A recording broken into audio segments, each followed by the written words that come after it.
Ce jeudi, les retraités, eux, sont dans la rue. Ils manifesteront cet après-midi à Paris. Ils l'ont déjà fait ce matin dans plusieurs villes, comme ici à Bordeaux.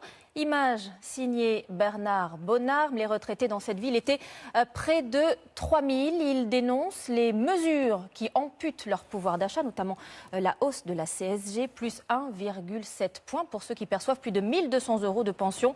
6 retraités sur 10 vont y perdre. Voyez le témoignage de cette femme qu'on rencontrait dans l'Hérault. Élise Stern et Sylvain Daubat, elle fait ses comptes et elle ne s'y retrouve plus. À la retraite depuis quelques mois, Martine Apriou n'a pas le temps d'en profiter sereinement. Elle a fait le calcul de son nouveau budget mensuel et se dit inquiète de sa situation financière. Quand je fais mes comptes sans la hausse de la CSG, je suis très limite. Il me reste 179 euros sur le mois, une fois que j'ai payé mes impôts, l'EDF, l'Internet, l'assurance, etc. Et avec la hausse de la CSG, je vais être obligatoirement dans le rouge toute l'année prochaine. Selon ses estimations, pour elle, la hausse de la CSG représentera 412 euros par an, un manque à gagner important. Propriétaire de cet appartement depuis 3 ans, elle paye encore un crédit, 750 euros par mois. Ma pension, elle est de 1881 euros par mois. Et c'est considéré par les gens du gouvernement comme quelqu'un de riche. Je suis quelqu'un de riche, je suis une retraitée riche.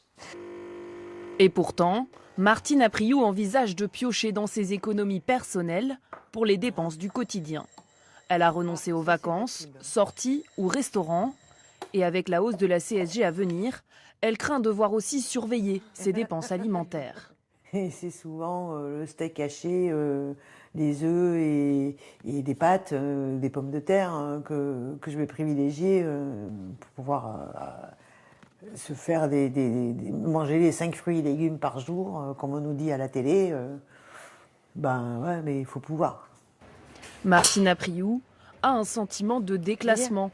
Elle qui faisait le même métier que son père, estime vivre aujourd'hui de façon plus précaire que lui.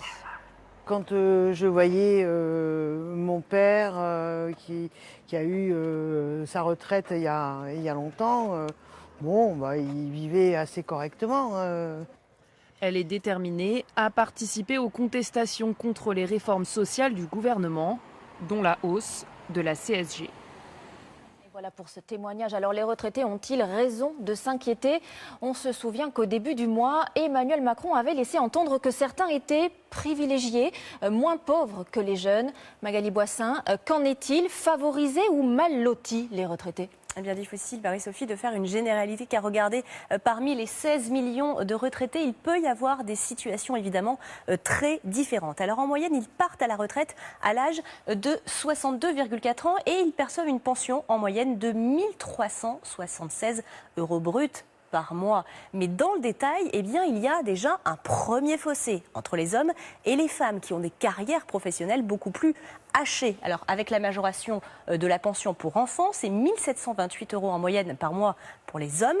C'est 700 euros de moins pour les femmes, moins de 39% à 1050 euros par mois. Et puis, autre inégalité, il ne faut pas l'oublier, il y a parmi les retraités 433 000 bénéficiaires du minimum vieillesse, seulement 803 euros par mois. Mais alors sur quoi se base le gouvernement pour demander un effort aux retraités? Eh bien, globalement, toutes les études montrent que les retraités ont un niveau de vie supérieur à celui des actifs. Par exemple, 3 sur 4 sont propriétaires et ils ont un patrimoine moyen, si l'on additionne la maison qu'ils ont pu acquérir dans leur vie, plus les placements financiers, un patrimoine moyen de 252 000 euros. C'est 26% de plus que celui d'un actif. Résultat, après cette loi de finances, un retraité qui perçoit 1200 euros par mois devra payer plus de CSG. Mais attention, ce n'est pas le même plafond. Pour un couple, 1840 euros par mois, cela fait un peu moins de 1000 euros chacun de pension. Merci beaucoup Magali Boissin pour toutes ces précisions.